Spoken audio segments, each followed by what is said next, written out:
ඒතං බුද්ධාන ශාසනං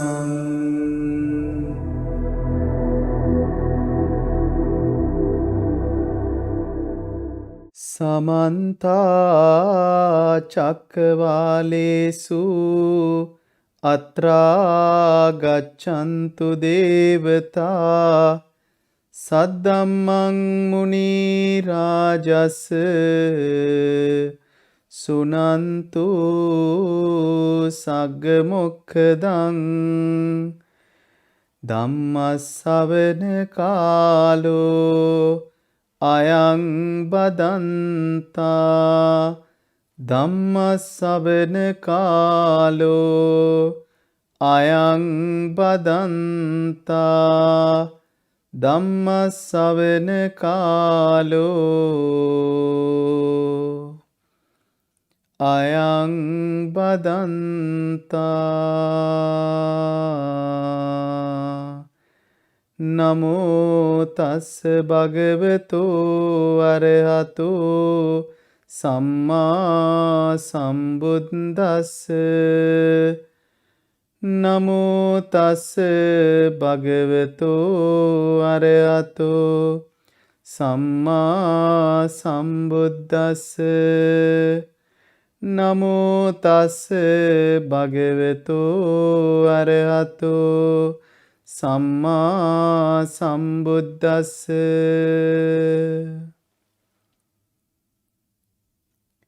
අතිගෞරවාර මහා සංඝරත්නයන් අවසරයි ශ්‍රද්ධා බුද්ධි සම්පන්න පින්වතුනි පින්වතියනි. අපි අද දින ඒතං බුද්ධානුශාසනං ධර්ම සාකච්ඡා මාලාවේ එක දිගහැරුමක් විදිහට අපි කතා කරන්නට යෙදුණු පංචස්කන්ධය පිළිබඳ ධර්ම දේශනා මාලාවේ අවසාන භාගයටයි අපි එළඹිලා සිටින්නේ. විඥාණය, සංඛාරය, සංඥාව සහ වේදනාව අපි කලින් සාකච්ඡාවට බඳුන් කළ අතර අද දවසේ අපේ සාකච්ඡාවට පාත්‍ර කරගන්නට අපි කල්පනා කරේ රූපස්කන්ධය පිළිබඳවයි. ඔබට යම්කිසි ආකාරයකින් විඥානය, සංඛාරය, සංඥාව සහ වේදනාව පිළිබඳව ඒ දේශනා මාලාව මගහැරී ගියා නම් ඔබට පුළුවන්කම ලැබෙනවා නැවත එය ශ්‍රවණය කිරීමෙන් එහි ඇති කරුණුත් සමග සංසන්දනය කරලා දැනගන්නට. ඉතින් රූපස්කන්ධය කියන්නේ පින්නතුනේ ටිකක් අපි හිතනවාට වැඩිය ගැඹුරක් තියෙන කාරණාවක්. ඉතින් අද දවසේ අපි මේ රූපස්කන්ධය විග්‍රහ කරනකොට විශේෂයෙන්ම මේ අවස්ථාව වන විට මගේ තියෙන අවබෝධය අනුව තමයි මම මේ රූපස්කන්ධය විග්‍රහ කරන්නට උත්සාහ කරන්නේ. ඉතින් එහි ඇති කරුණු කාරණා යම් තාක් දුරට ගැළපෙන නොගැළපෙන ඕනෑම අවස්ථාවක් අපිට ඔබට යොමු කරන්නට අවස්ථාව තියෙනවා කරුණු ඇතුව. එතකොට අපිට ඉදිරියේදී ඒවා තවදුරටත් සලකා බලන්නට පුළුවන්. මම එහෙම කියන්නේ මේ කොටස ටිකක් ගැඹුරට විහිදෙන්නක් නිසා ටිකක් පරිස්සමෙන්, ඉවසීමෙන්, කල්පනා කරමින් මේ කොටස අපි සවන් දෙන්නට උත්සාහ කළ යුතු නිසා වෙන්නේ. හරිම අලංකාර, ගාම්භීර, දර්ශනීය, මනරම් කොටසක් තමයි මේ රූපස්කන්ධයත් සමග අපිට විදහා දක්වන්නට අවස්ථාව ලැබෙන්නේ. මොකද මේ වෙනකොට ඔබට විඥානය පිළිබඳව, සංඛාරය පිළිබඳව, සංඥාව පිළිබඳව සහ වේදනාව පිළිබඳවත් අදහසක් තියෙන නිසා මේ පහම කැටි කරලා අපිට අපි දන්න ආකාරයට මේ ධර්ම දේශනාව දිගහරින්නට අපිට අවස්ථාව තියෙනවා. ඉතින් එහි මූලික කොටසක් විදිහට අපි ආරම්භ කරමු මේ රූපස්කන්ධය. රූපය කියන්නේ මොකද්ද? රූපයක් ඇති වෙන්න හේතුව කුමක්ද? රූපය නිරෝධ කරන්නේ කොහොමද? ඒ රූපය නිරෝධ කරන මාර්ගය මොකක්ද? එතකොට මෙන්න මේ ආකාරයට මේ රූපස්කන්ධය චතුරාර්ය සත්‍යයට බහා බලන්නට අපිට හැකියාව තියෙනවා පින්නතුනි. රූපයක් කිව්වහම පින්නතුනි අපිට සාමාන්‍යයෙන් ඕලාරික මට්ටමින් දල වශයෙන් අපිට අදහසක් එනවා. අම්මා කියන්නේ රූපයක්. තාත්තා කියන්නේ රූපයක්. කාර් එක කියන්නේ රූපයක්. අපේ යම්කිසි බල්ලා කියන්නේ රූපයක්. පුංචි ළමයි සෙල්ලම් කරන ක්‍රිකට් පිත්ත රූපයක්. එතකොට බෝලේ රූපයක්. මෙන්න මේ වගේ අදහසක් තමයි පින්නතුනේ අපිට රූපයක් කිව්වහම හරිම ඕලාරික මට්ටමින් එන්නේ. ඔබ කල්පනා කරන්න මම මේ ඉහත සඳහන් කරපු සියලුම රූප කොටස් වැරදි.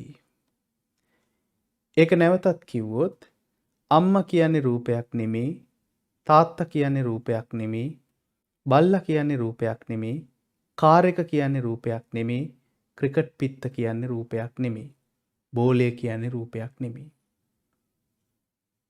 එතකොට ඔබට ප්‍රශ්නයක් නැගෙන්නට එයි, ඒවා රූප නෙමේ නම්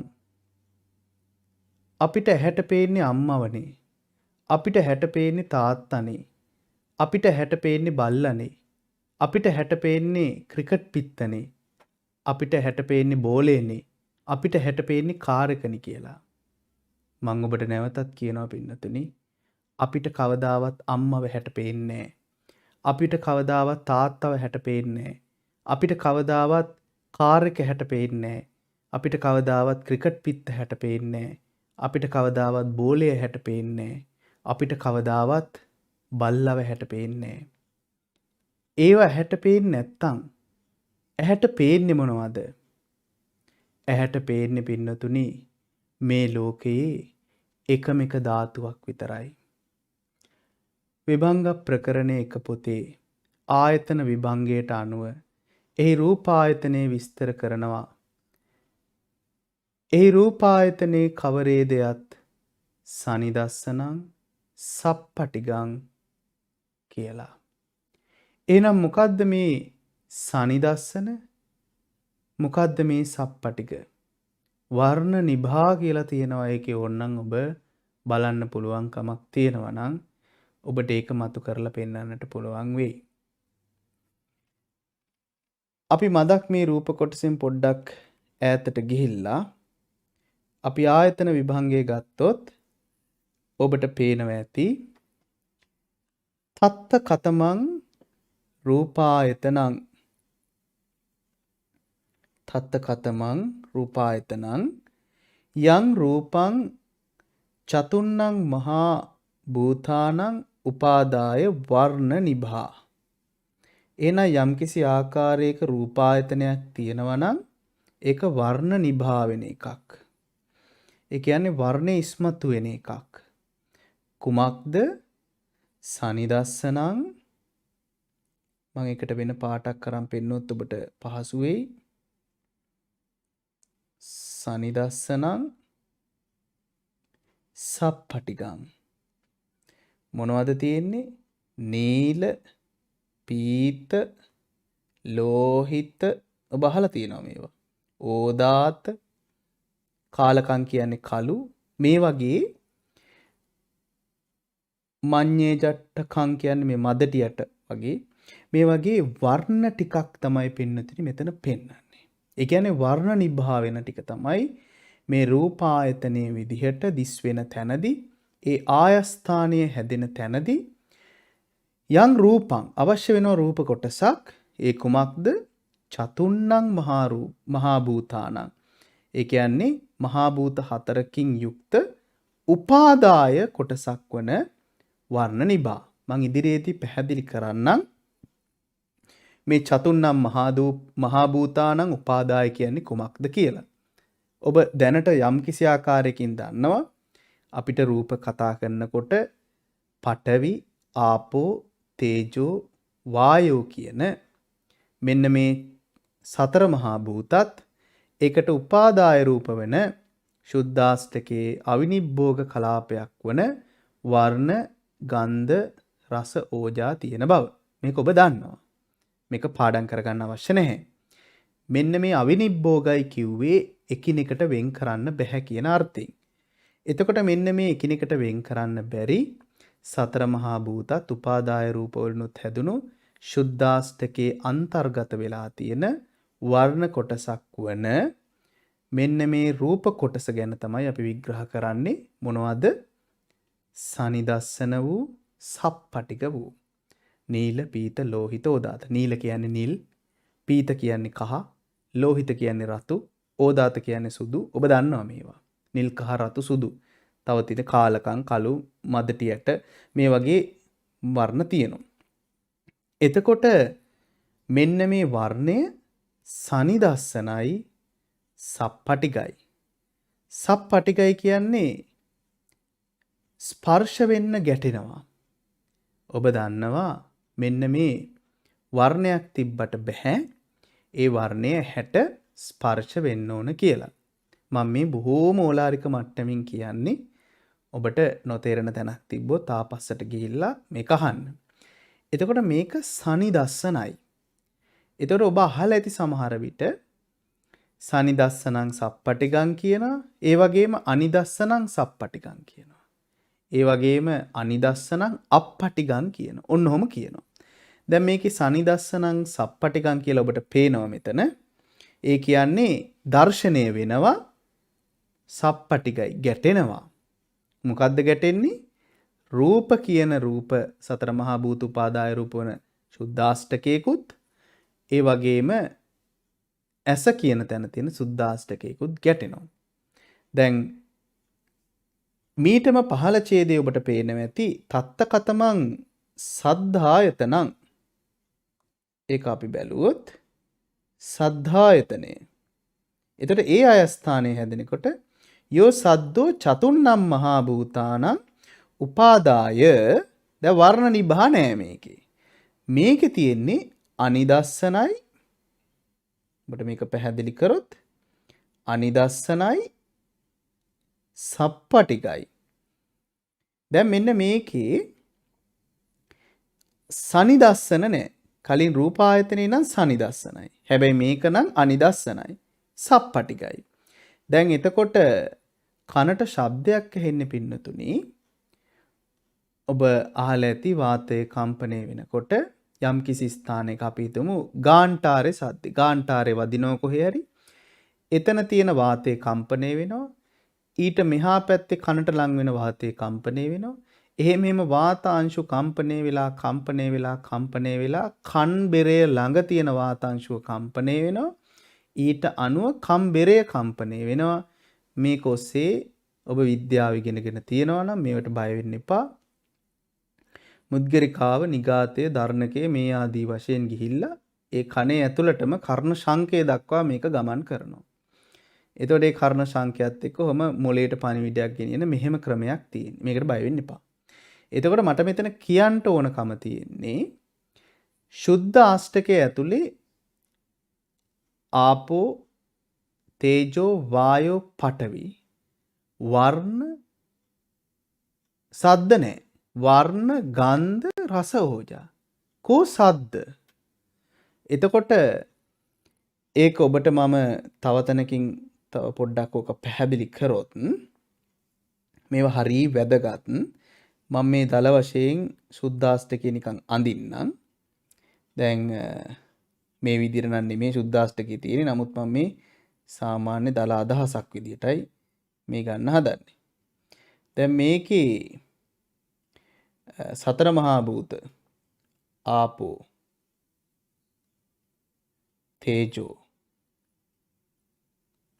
වායෝ, පඨවි. ඒ වගේම සතර මහා භූත වලට උපාදාය රූප. වර්ණ, ගන්ධ, රස,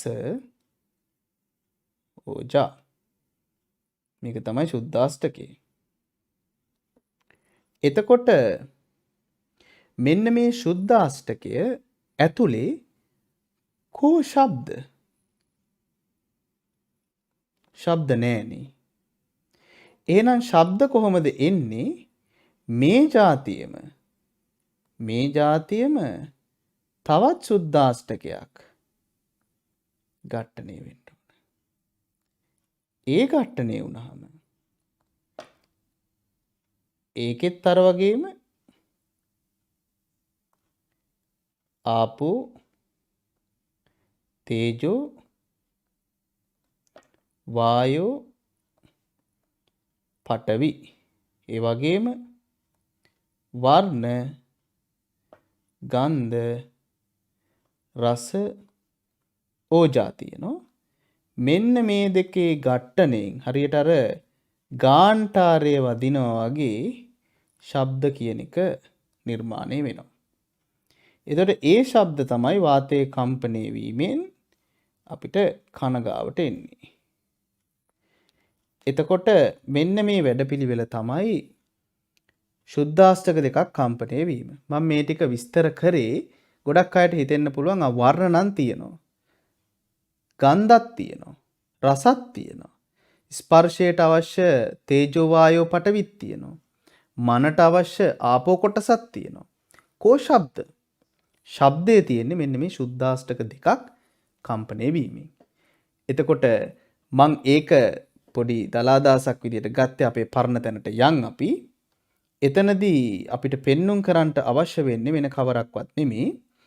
දැන් ඔබට මතකද දන්නේ අපි කතා කරා 223 වෙනි ඡේදයේ රූපායතනය කියන්නේ යන් රූපං චතුන්නම් මහා භූතං උපාදාය වර්ණ නිභා. එතකොට අර සතර මහා භූතත් ඒකේ උපාදාය රූපත් වෙන සුද්ධාෂ්ටකේ වර්ණ කියන කොටස ඔබට මතක ඇති.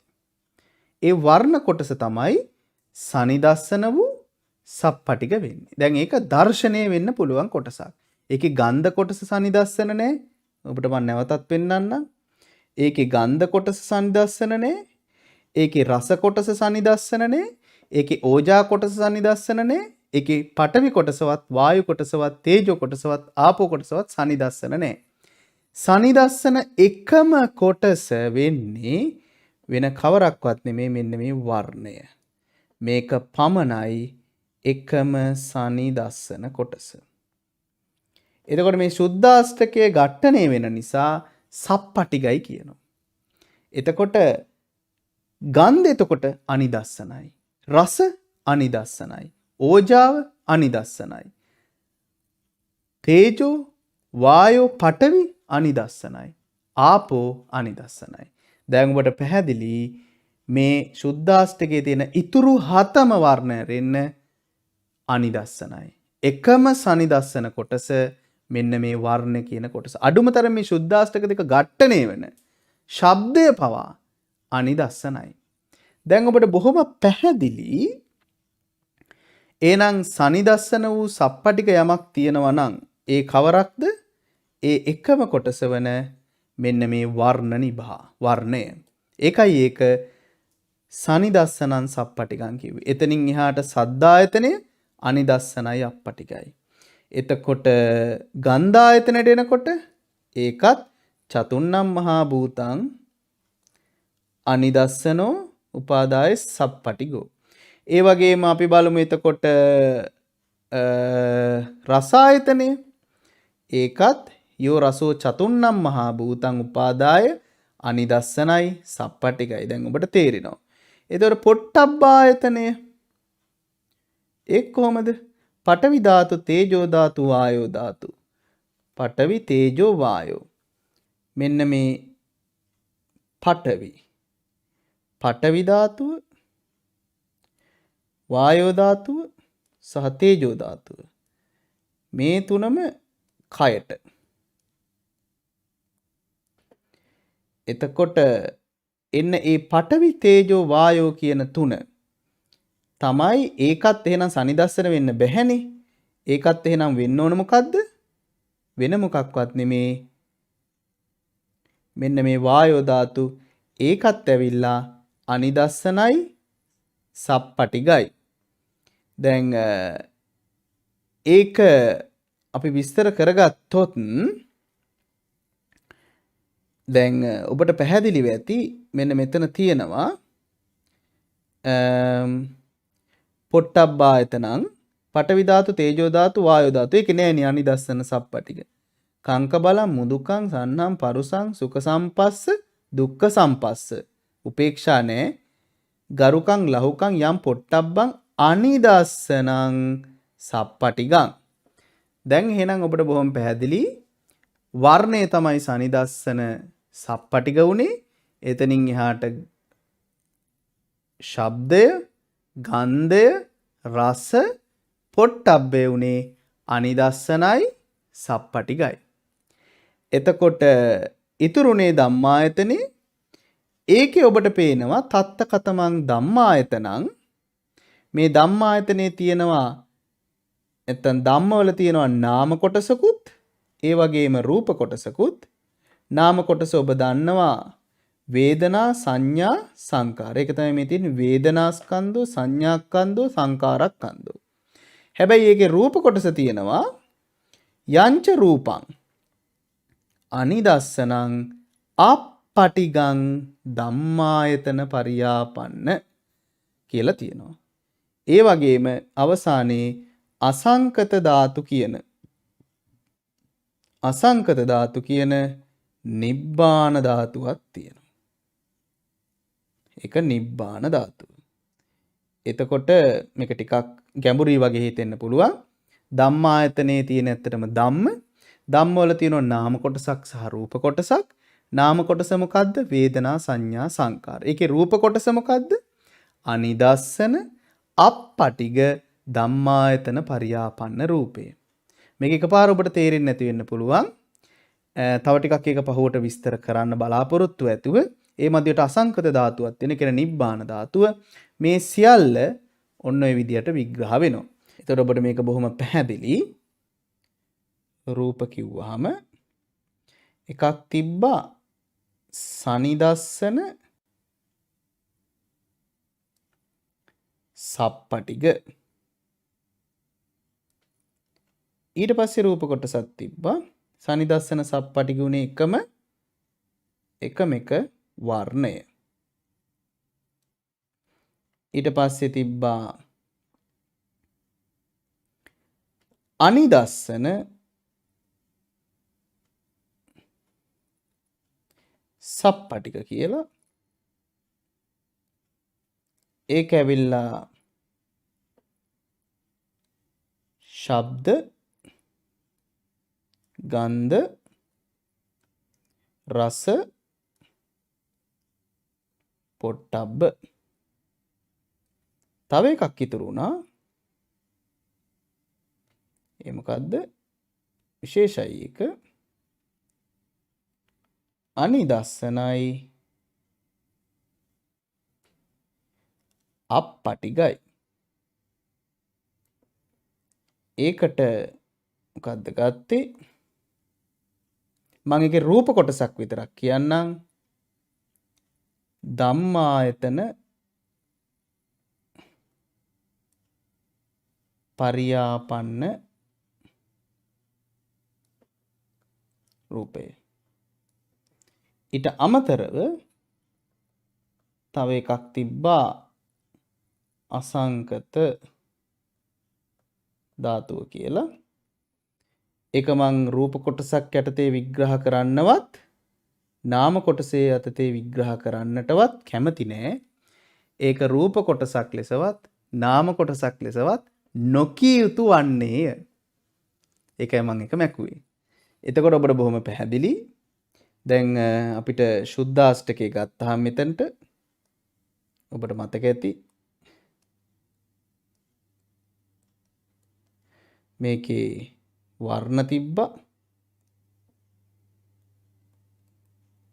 ඒ වගේම ගන්ධ,